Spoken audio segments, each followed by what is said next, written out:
श्रीमद् भागवत गीता सार कथा। इस भागवत गीता सार कथा में सुख दुख का वर्णन किया गया है।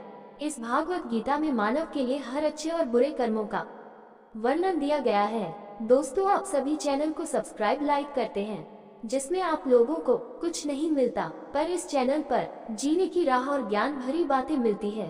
तो आपसे निवेदन है कि हमारे चैनल को आप सब सपोर्ट करें और हौसला दें कि हम आप लोगों के लिए अच्छा ज्ञान, अच्छी बातें और अच्छे राह पर चलने के लिए अच्छा ज्ञान आप सबके लिए पहुंचाता रहूं। नमस्कार मित्रों, आप सबका हमारे चैनल पर स्वागत है। दोस्तों, इस चैनल पर सारे वेदों का ज्ञान मिलेगा। भगवद गीता अध्याय 5 श्लोक 5। यत्सांख्य प्राप्यते स्थान तद्योगिरपि गम्यते एकम सांख्यम च योग च यः पश्यति स पश्यति। यत्सांख्य प्राप्यते स्थान तद योगैरपि गम्यते एकम सांख्यम च योग च यः पश्यति स पश्यति।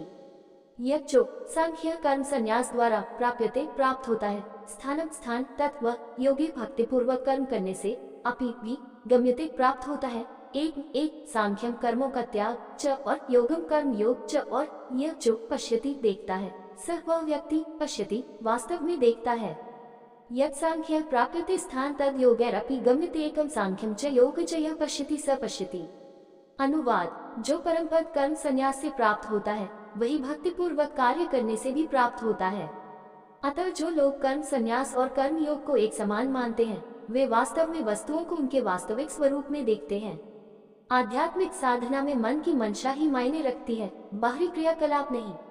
कोई व्यक्ति वृंदावन की पवित्र भूमि में रह रहा हो, लेकिन अगर उसका मन कोलकाता में रसगुल्ले खाने के बारे में सोच रहा हो, तो उसे कोलकाता में रहने वाला माना जाएगा।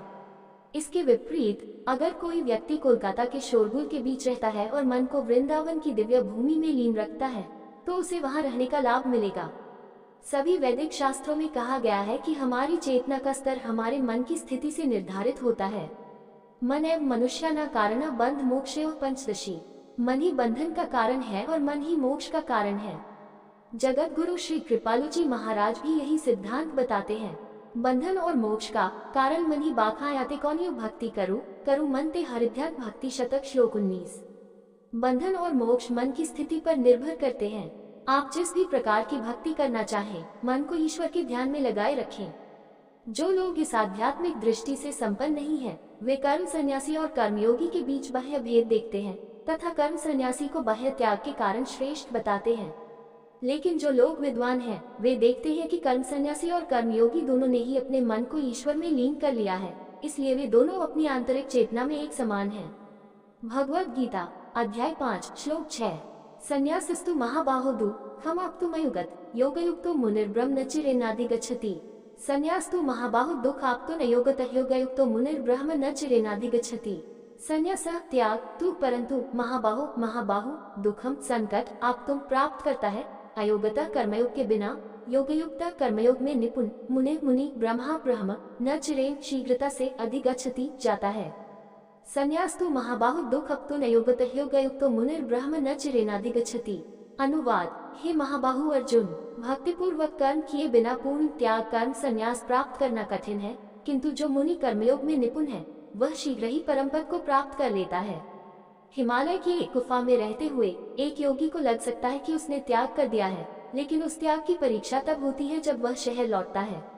उदाहरण के लिए, एक साधु ने गढ़वाल के पहाड़ों में 12 वर्षों तक तपस्या की।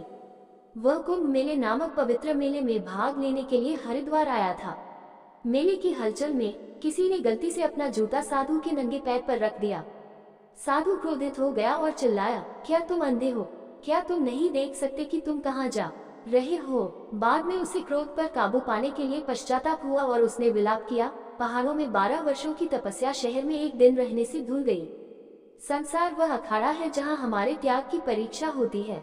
इस श्लोक में श्री कृष्ण कहते हैं कि संसार में अपने कर्तव्यों का पालन करते हुए व्यक्ति को धीरे धीरे क्रोध, लोभ और इच्छा से ऊपर उठना सीखना चाहिए। इसके बजाय यदि कोई पहले कर्तव्यों का त्याग कर दे, तो मन को शुद्ध करना बहुत कठिन है और शुद्ध मन के बिना सच्ची वैराग्य एक दूर का सपना ही रह जाता है। हम सभी अपने स्वभाव से ही काम करने के लिए प्रेरित होते हैं। अर्जुन एक योद्धा था और अगर वह कृत्रिम रूप से अपने कर्तव्य का त्याग करके वन में चला जाता, तो उसका स्वभाव उसे वहां भी काम करने के लिए प्रेरित करता। वह शायद कुछ आदिवासियों को इकट्ठा करके खुद को उनका राजा घोषित कर देता। इसके बजाय अपने स्वाभाविक झुकाव और प्रतिभा को भगवान की सेवा में लगाना अधिक फलदायी होगा। इसलिए भगवान उसे निर्देश देते हैं, लड़ते रहो लेकिन एक बदलाव करो।